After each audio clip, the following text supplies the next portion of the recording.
semakin gemuk-gemuk ya. Mungkin karena kurang bergerak ya, jadi kita mudah sekali gemuk itu biasa. Saya juga begitu, kalau kurang bergerak masih tambah gemuk. Baik, kita bersyukur masih dipertemukan di tempat ini untuk bersama-sama mendengarkan firman Tuhan. Mari kita membuka kitab Kejadian pasal 38.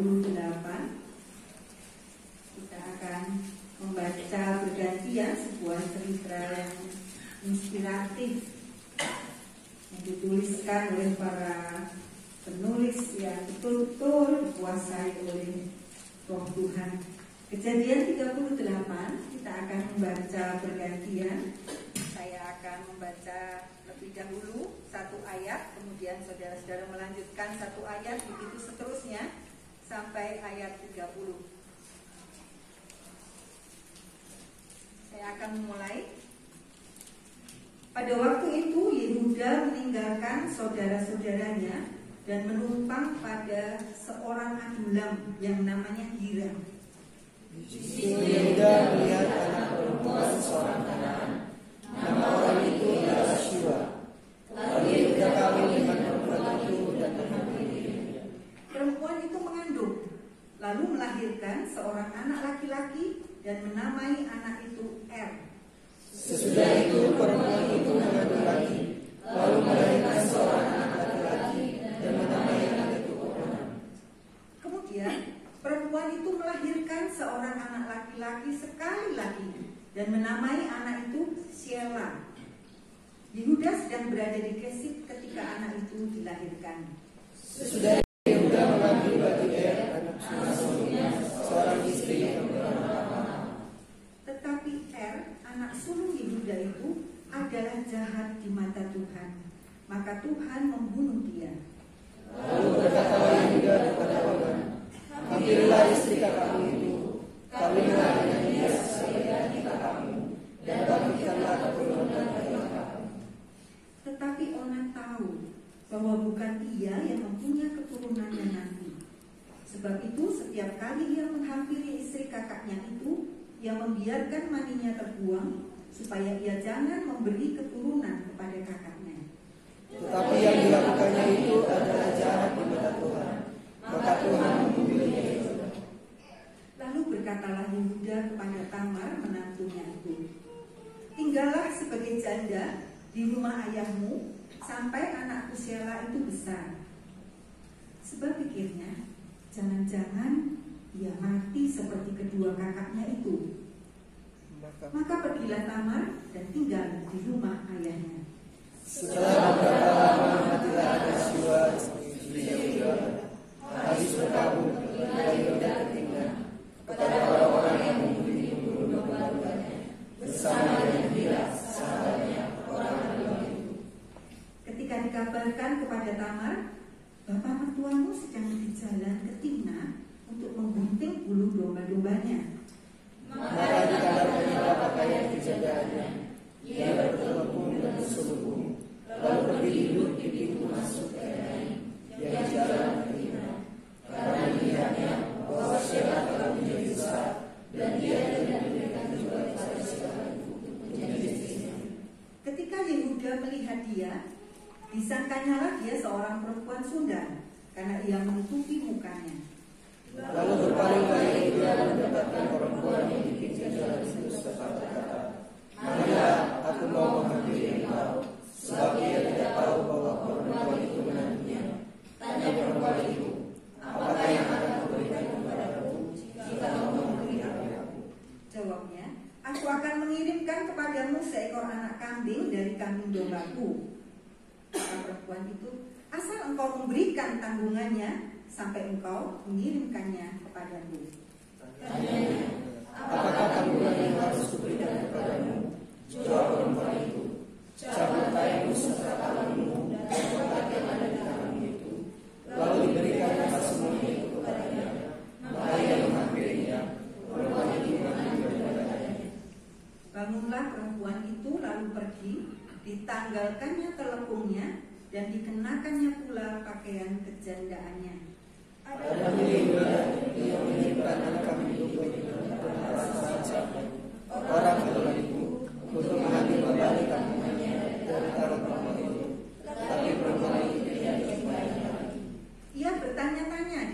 tinggal perempuan itu. Di manakah perempuan jalan yang duduk tadinya di pinggir jalan di Enaim itu? Jawab mereka, tidak ada di sini perempuan jalan. Kembalilah ia kepada ibunya dan berkata, tidak ada menjumpai dia. Dan juga orang-orang di tempat itu berkata, tidak ada perempuan jalan di sini.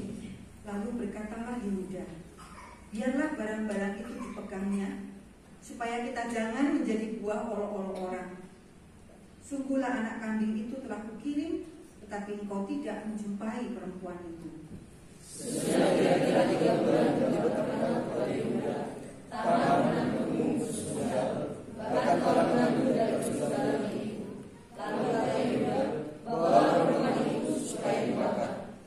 Waktu dibawa, perempuan itu menyuruh orang kepada mertuanya mengatakan, dari laki-laki yang mempunyai barang-barang inilah aku mengandung.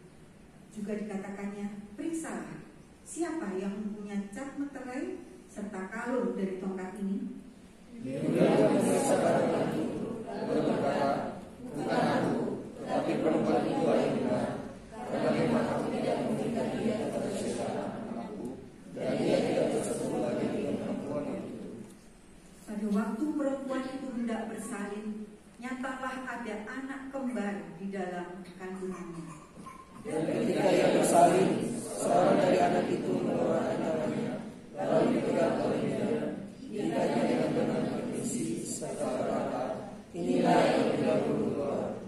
Ketika anak itu menarik tangannya kembali, keluarlah saudara laki-laki, dan bidan itu berkata, alangkah kuatnya engkau menembus keluar. Maka anak itu dinamai Peres. Sesudah itu keluarlah saudara laki-laki yang tangannya telah berbenang berisi itu, lalu kepadanya diberi nama Zera. Ya, demikianlah sabda Tuhan. Berbahagialah kita semua jikalau kita membuka hati untuk mendengar, terlebih melakukan di dalam hidup sehari-hari. Amin. Saudara-saudariku, pembacaan yang sangat panjang karena sebuah cerita. Saya akan memberi judul Keluarga Yehuda. Keluarga cerita keluarga cemara, keluarga Yehuda. Karena kita akan belajar dari keluarga Yehuda. Ya, cerita ini memang dilatar belakangi dengan perkawinan Levirat, ibu atau perkawinan saudara ipar laki-laki. Perkawinan semacam ini memang sudah tidak biasa di dunia kita sekarang. Tapi itu hal yang lazim pada masa itu, pada zaman lampau di Asia Barat Daya kuno. Itu hal yang biasa. Bahkan ini ada sebelum hukum Levirat itu sendiri diciptakan oleh Tuhan. Jadi sudah terjadi terlebih dahulu. Ya, tujuan dari perkawinan Levirat ini adalah untuk meneruskan keturunan. Tapi khusus hanya untuk pasangan yang memang belum punya anak. Jadi kalau sudah ada anak, laki-laki atau perempuan, tidak berlaku lagi hukum itu. Apa di Indonesia ada ya kalau seperti ini? Ada ya? Mungkin ada yang berasal dari Sumatera Barat atau yang Batak? Ya, ada ya. Jadi tradisi semacam ini masih berlaku. Bukan hanya di daerah Mongol, Tibet, tapi juga di Indonesia. Di Indonesia itu di Sumatera Barat itu ada perkawinan ganti lapet. Ganti lapet itu sama dengan Levirat ini maknanya. Turun ranjang. Kalau di Jawa itu ada medun ranjang. Nah, kami dulu punya, ketika masih di Sambirejo ada salah satu tokoh gereja yang juga melakukan medun ranjang ini. Jadi setelah menikah dengan istrinya, lalu sudah punya anak, istrinya meninggal, lalu dia menikah lagi dengan adik istrinya. Ada di tradisi Jawa, ada hal semacam itu. Juga ada di daerah NTT, lalu di Waode, Bori, Kecamatan Kalisusu Utara, itu juga ada, Bandian Tando namanya. Kalau di Batak ada ya, teman-teman dari Batak pasti tahu. Apa namanya?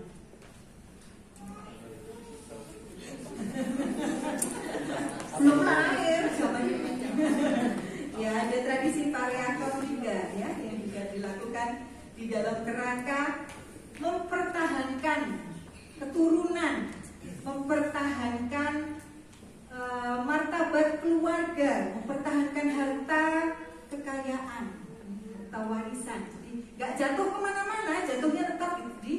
keluarga itu. Jadi memang itu tradisi yang dilestarikan. Hanya memang tidak sama persis dengan yang terjadi di zaman Yehuda dan Tamar.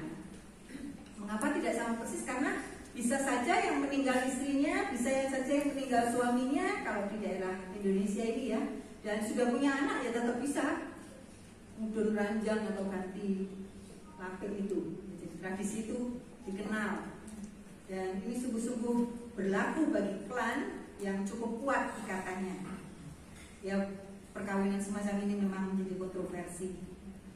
Ada beberapa klan, suku yang memang ini penting, karena kalau sukunya habis, wow, hilanglah kita dari sejarah peradaban manusia ini. Jadi ada yang betul-betul mempertahankan tradisi ini, namun juga ada pihak-pihak yang mulai berpikir, apalagi ini anggota tim pembela kekerasan terhadap perempuan, gitu ya.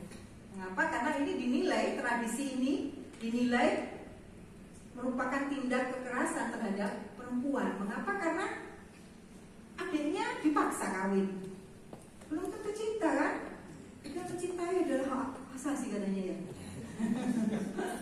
Ya, ini bisa jadi itu dicurigai sebagai satu tindak kekerasan terhadap perempuan. Ya, tapi kita tidak akan, saya mengatakan hal semacam ini bukan berarti ayo kita lestarikan perkawinan levirat, bukan itu. Bukan. Kalau mau meneliti soal perkawinan levirat silakan.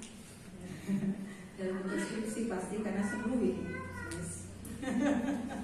Ya, tapi kita mau melihat apa sebenarnya makna di balik perkawinan levirat yang dialami oleh Yehuda ini yang Tamar. Seperti apa? Dan apa maknanya itu bagi kehidupan kita semua? Sekali lagi bukan untuk melestarikan perkawinan levirat ini, tapi bagaimana kita melihat apa tuh yang dimaksud dengan tradisi ini dalam sebuah kehidupan berkeluarga pada masa itu.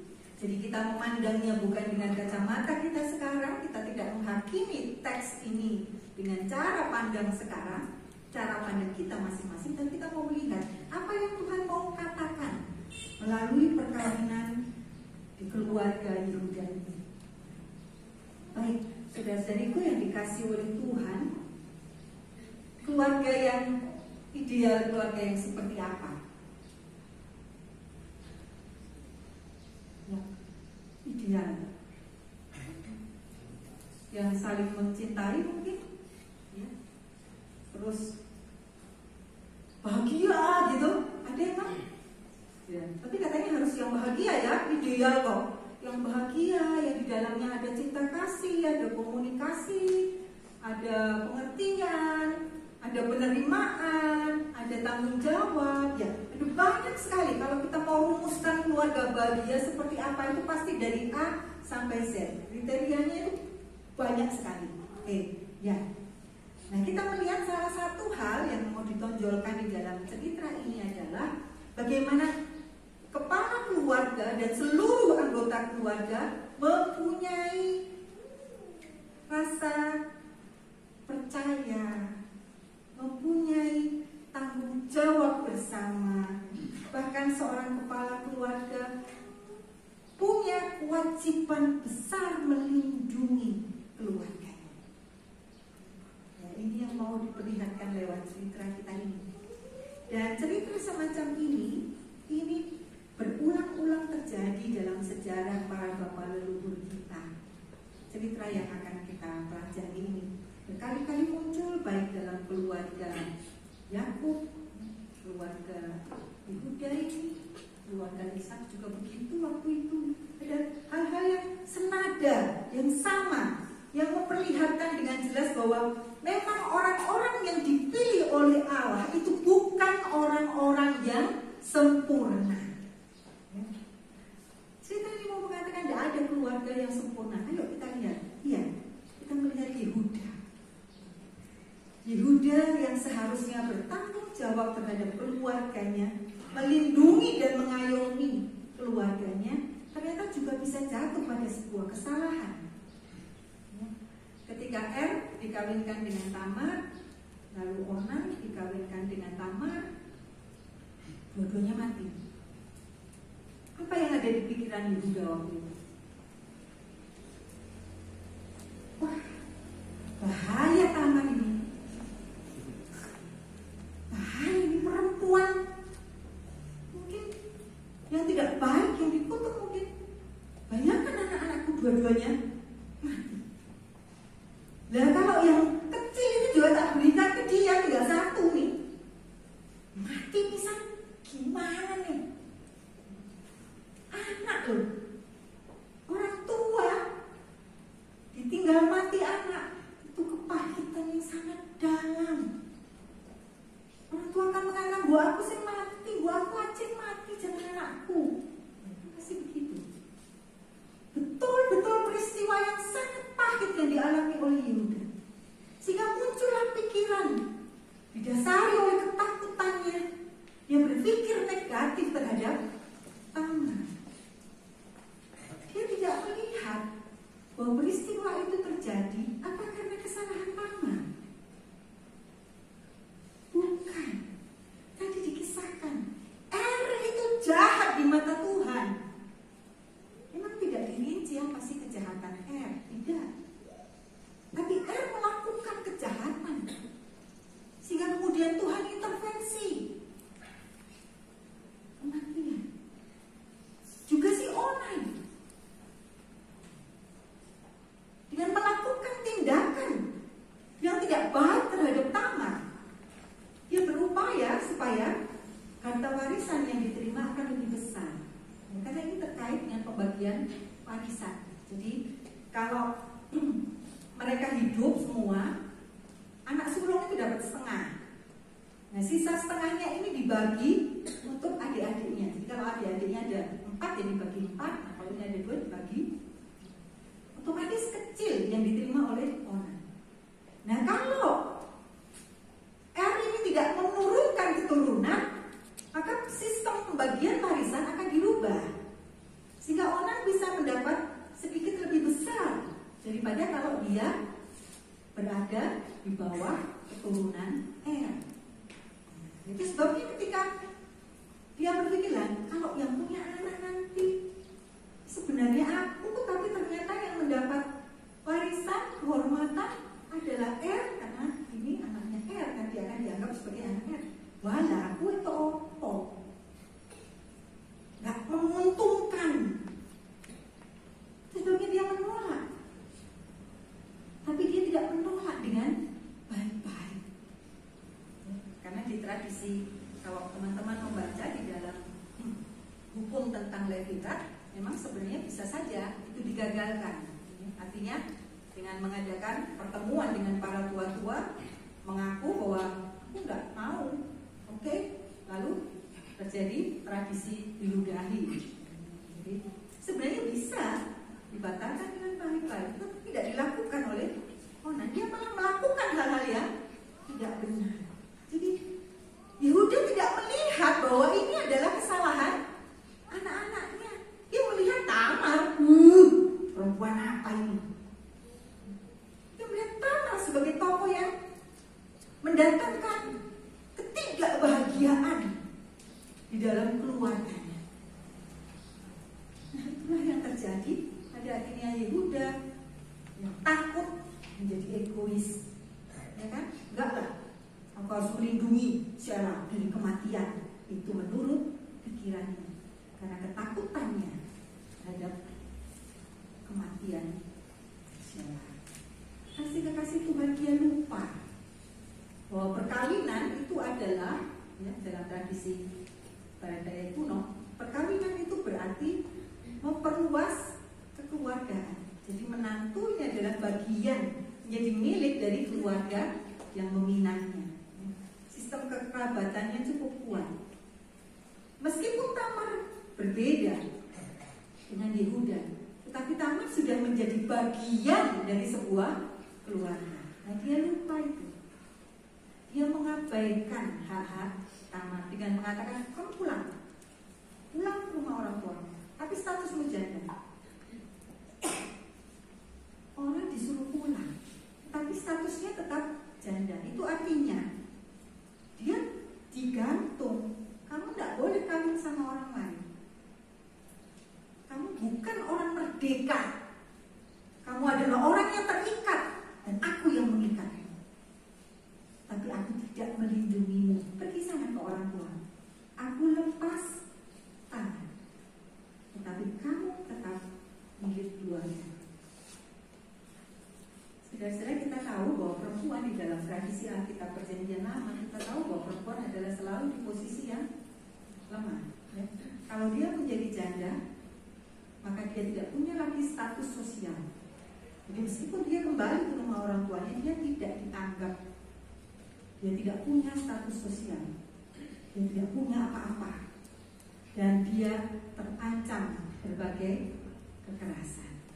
Jadi sebenarnya kasihan sekali para janda pada masa Perjanjian Lama ini. Sebabnya dia membutuhkan anak. Karena dengan hadirnya anak, dia memperoleh hak-haknya kembali. Itu sebabnya mempunyai anak adalah salah satu pergumulan dan harapan terbesar dari Tamar. Ya, kita melihat tadi bagaimana Yehuda mengabaikan tanggung jawabnya. Harusnya dia melindungi, malah dia melepaskan.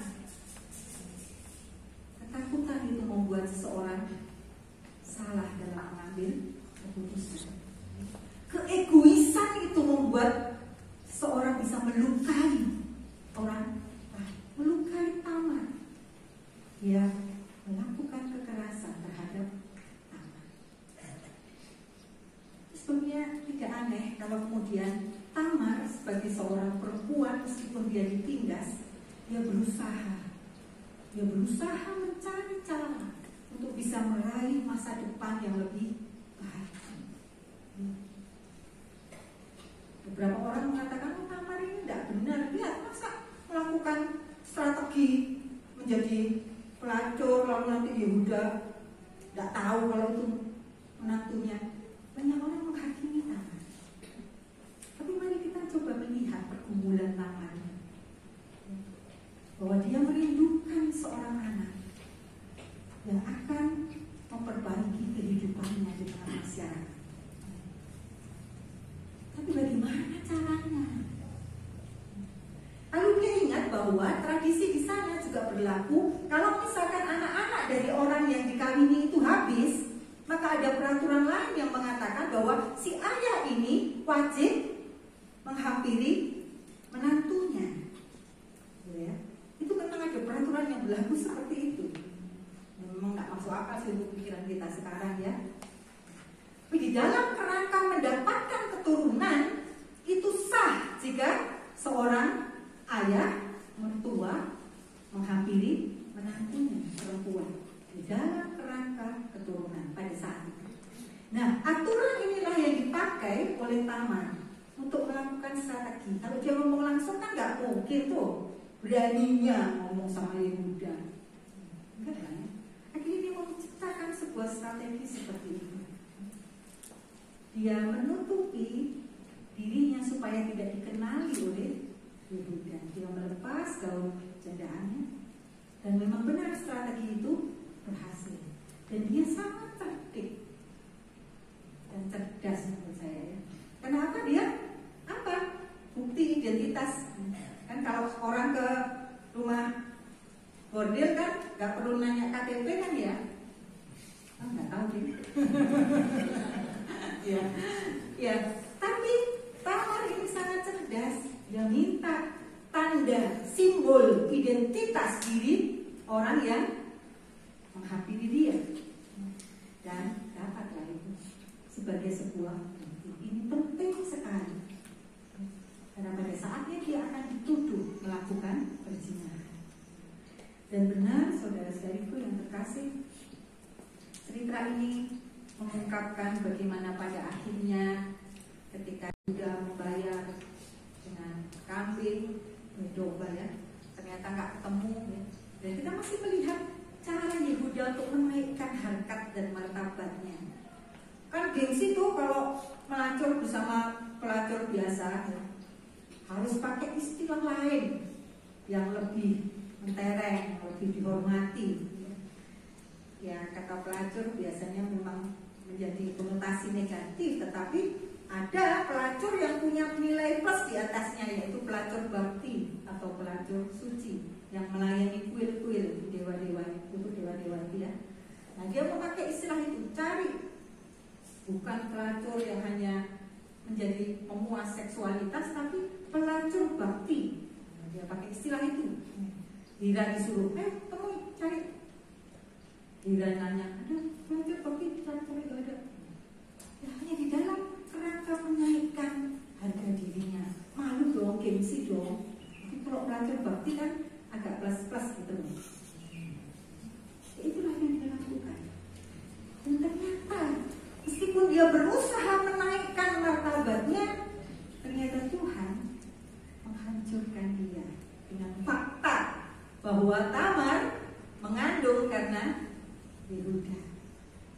Ini strategi yang cerdas ya. Dan pada akhirnya kita melihat ending dari cerita ini, bagaimana Yehuda mengakui, oh iya, ini adalah perbuatan. Dan akhirnya Tamar melahirkan 2 anak laki-laki kembar, dan salah satunya yang bernama Peres menjadi bapa leluhur juga. Dan dari keturunan Pereslah lahir Daud, ya kan? Dari keturunan Daud lahir Yesus Kristus. Kita bisa membaca itu di dalam Matius 1. Nama Tamar, nama Peres ada di dalam silsilah Yesus. Ya, saudara-saudariku, mari kita bercermin dari keluarga inspiratif ini. Tidak ada keluarga yang sempurna.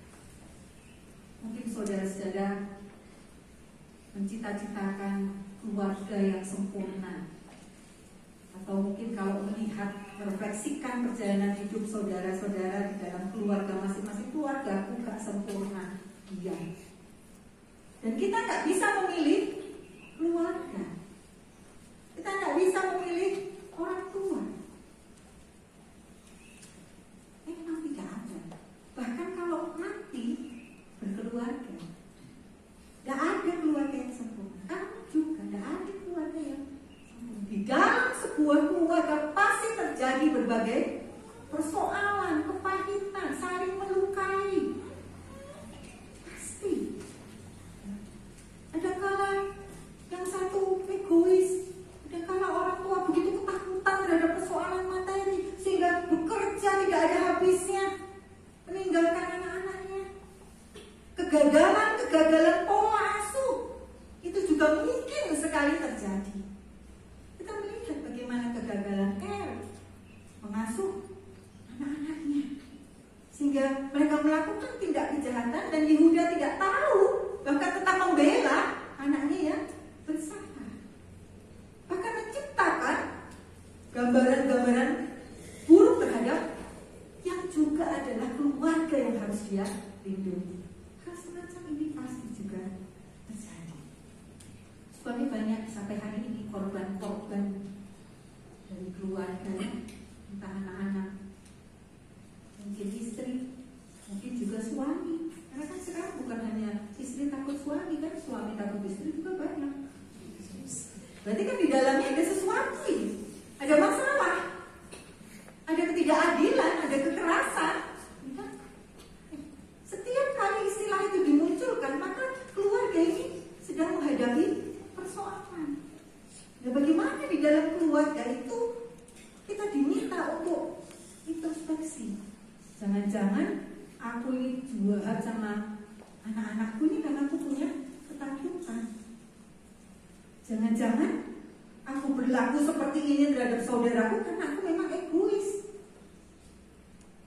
Jangan-jangan sebagai orang tua aku tidak bisa berlaku adil. Nah, hal semacam ini yang menjadi refleksi kita bersama. Karena setiap kali ada ketakutan yang terlalu besar, ada keegoisan dan ada ketidakadilan, pasti akan ada korban. Pasti. Dan kalau terjadi seperti itu, kemudian ada korban, lalu apa yang harus dilakukan? Apakah korban ini juga akan terus meratap dan meratap? Tidak. Kadang-kadang kalau kita berada pada posisi korban, berarti Belajarlah seperti Tamar yang mencari pijakan-pijakan. Jadi kalau kita mau mencermati apa yang dilakukan Tamar, kalau dilihat dari etika teleologis, mencapai tujuannya tercapai. Kalau dari etika deontologis, katakan dasar aturannya, wah di aturannya kok yang memang mengizinkan dia untuk melakukan tindakan itu. Mari kita mencari pijakan. Apa sih kata Tuhan? Ketika aku berhadapan dengan peristiwa seperti ini, apa kata Tuhan? Dan dengan kata Tuhan itulah aku mengambil tindakan. Sehingga aku bangkit. Tidak selamanya meratap, tidak selamanya putus asa, tapi aku mencari strategi yang tepat. Supaya apa? Supaya orang-orang yang melakukan kekerasan terhadap aku sadar akan apa yang dia lakukan, seperti yang dialami Yehuda. Dan ini menarik, karena betapapun rapuhnya Yehuda, tapi dia terbuka hatinya ketika melihat sebuah kebenaran. Kebenaran itu bisa mencerahkan hati Yehuda, dan dia mengaku. Sulit ya kalau seorang bapak mengakui kesalahan ya, tapi ini terjadi. Yehuda mengakui kesalahan. Iya, aku yang salah. Dia benar. Dan kembali keluarga ini dipulihkan.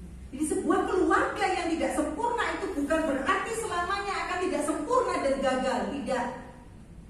Sekalipun keluarga kita tidak sempurna, ketika ada upaya-upaya yang dilakukan untuk menyelesaikannya dengan baik, untuk memulihkan dengan baik, maka keluarga-keluarga ini bisa dipulihkan.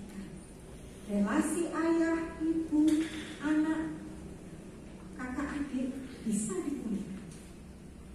Bisa dipulihkan ketika kita mau mengupayakannya.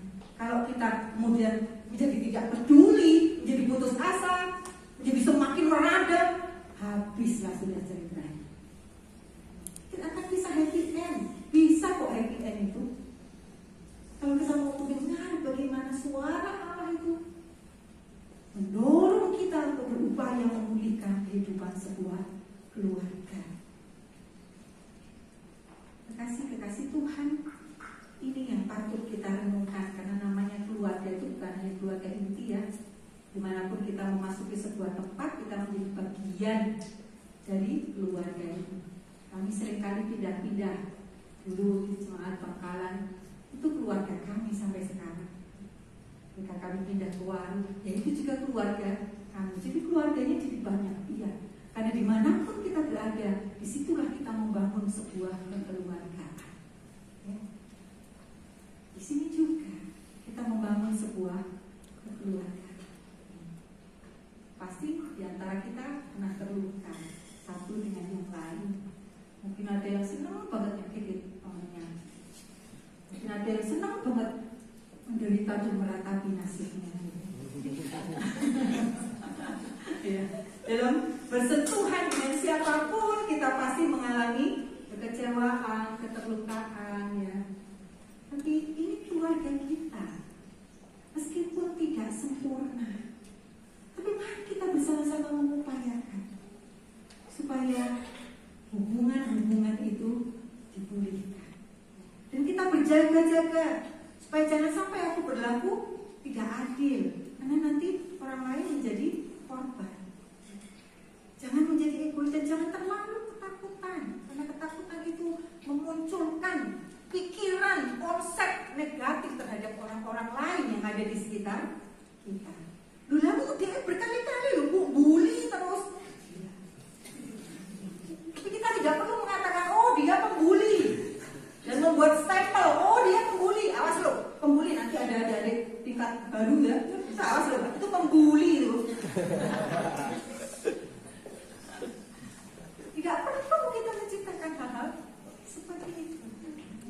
Meskipun kita sering terluka, tapi kita tidak perlu ganti melukai orang lain. Mari kita berupaya menciptakan keluarga yang betul-betul di dalamnya ada kesetiaan untuk saling menopang, tanggung jawab satu terhadap yang lain, berlaku adil, Dan semuanya adalah untuk memperlihatkan bahwa Tuhan itu berkarya di sini. Tuhan intervensi langsung di tengah keluarga besar kita ini. Demikian juga kalau nanti teman-teman sudah mulai melayani di jemaat. Jemaat itu adalah keluargamu. Jangan pilih-pilih. Aku tak pilih yang besar jemaatnya, yang kaya. Tak usah pilih-pilih. Semua keluarga itu sama baiknya, sama tidak sempurnanya. Oh, di sini konflik terus, nanti pindah ke jemaat lain, bisa konflik lagi, bisa konflik lagi. Di semua tempat konflik itu mungkin terjadi. Bukannya kita kemudian pindah-pindah dan menikmati berbagai konflik di berbagai tempat, bukan itu. Tapi mari kita menciptakan, mengupayakan keluarga Tuhan yang betul-betul berkenan di hadapan Tuhan. Happy end. Yuk kita ciptakan keluarga yang happy end dimanapun kita berada. Saling mengampuni, saling menyadarkan, itu adalah bagian dari perjalanan hidup kita. Mari kita menciptakan sebuah keluarga yang bukan seolah-olah berkeluarga. Seolah-olah, ngerti ya? Seolah-olah itu kan tidak sesungguhnya ya, kayaknya gitu ya. Oh, kayaknya kita duduk bersebelahan deh. Kayaknya kita berdoa bersama deh, wah keluarga ya. Tapi cuma seolah-olah, karena hati kita jauh, pikiran kita jauh. Mari kita sungguh-sungguh jadi keluarga yang ikut bertanggung jawab.